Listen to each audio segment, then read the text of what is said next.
For most, we do marriage the way that our parents did. We do marriage the way that we've seen in the movies and on TV.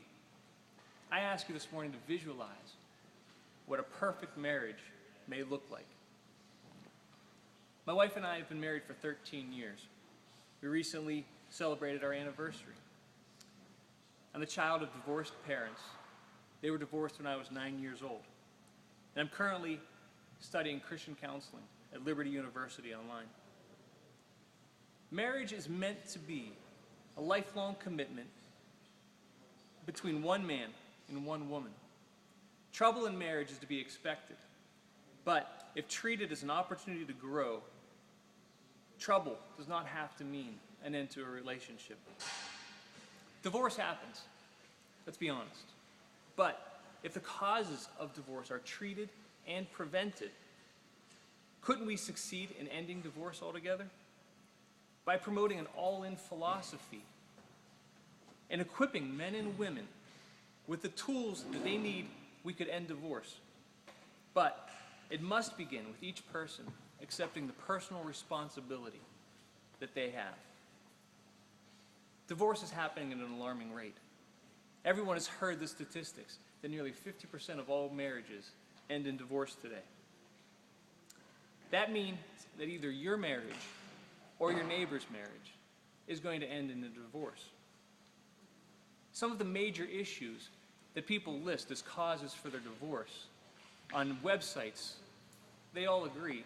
It's infidelity, financial issues, a breakdown of communication, abuse, or addictions. You have to ask yourself, whatever happened to the Beatles song that said all you need is love? Apparently, love is not enough.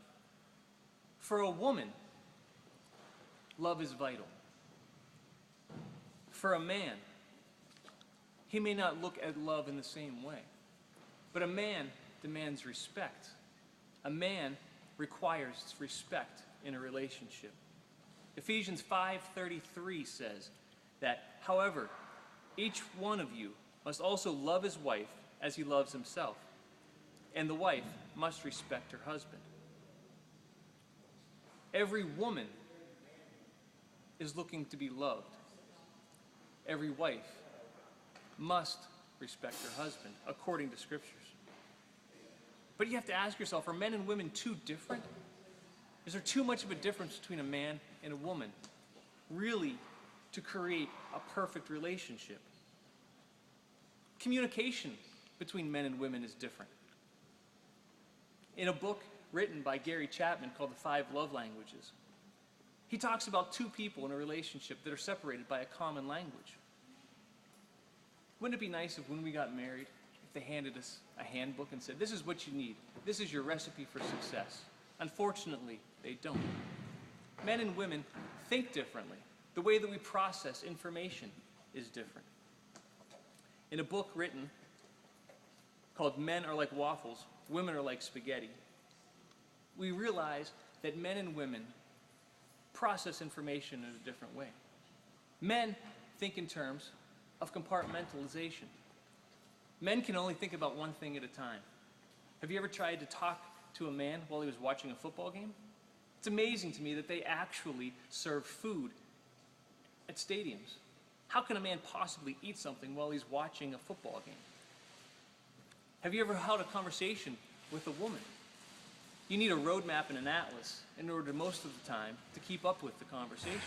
Because she'll talk about this point and then talk about that point and then go back to point A again, followed by point C, referring back to point B, and you need to go all the way to Z before you get back to A again. Women's conversations and men's conversations are sometimes too different. Thank God for women, though, because they do have the ability to multitask and do have the ability to do more things at one time than most men do. But what is it going to take to make that relationship work? Are you really willing to lay aside everything to make your marriage work? The question is, are you willing to be first? Are you willing to be first in everything that you do to make that relationship work? Our initial reaction most of the time the way we react as human beings is that it's not to act on something until the other person is willing to act first. Our interpretation of love is, I will love you as long as you love me first. But are you willing to be the first one to step out in love? There was a great movie called Fireproof, based around a book called The Love Dare. In some circles, it was very popular. This movie brought to light an idea of being the first one to step out and make a 40-day challenge of yourself, to change yourself and not your spouse.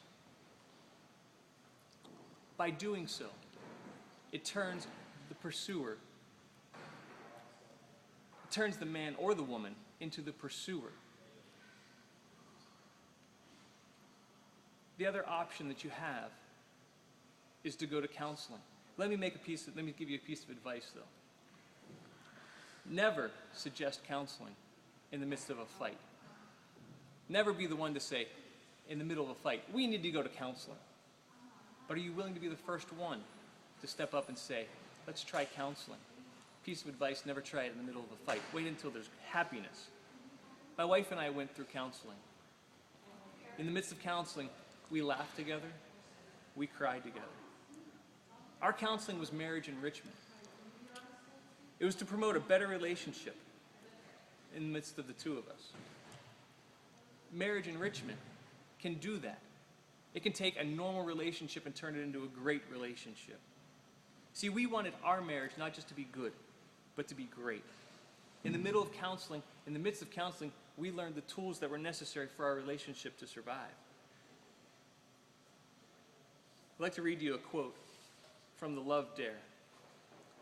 God designed and created marriage as a good thing. It's a beautiful, priceless gift. He uses marriage to help us eliminate loneliness, multiply our effectiveness, establish families, raise children, enjoy life, and bless us with relational intimacy.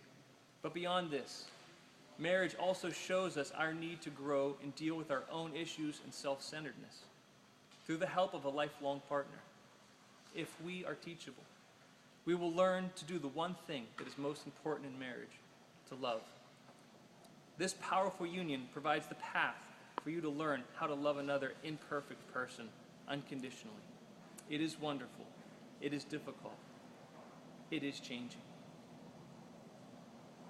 I'd like to ask you to influence a marriage, whether it's yours or someone else who you care for the better. Refuse to become a statistic. I dare you to be different. Thank you.